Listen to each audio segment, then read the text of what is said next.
சங்கீதம் 139 1 கர்த்தாவே, நீர் என்னை ஆராய்ந்து அறிந்திருக்கிறீர்.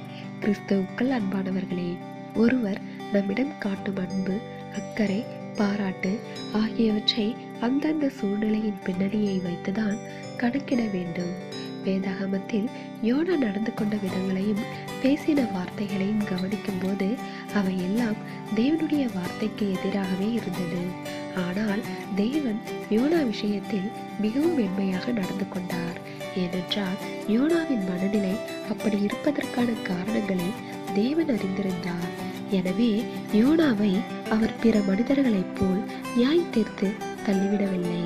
ஆம், வாழ்க்கையில் பல விஷயங்களை அவரவர் இருக்கும் சூழ்நிலைகளை அறிந்து நிதானிக்கின்றவர்களாக இருக்க வேண்டும்.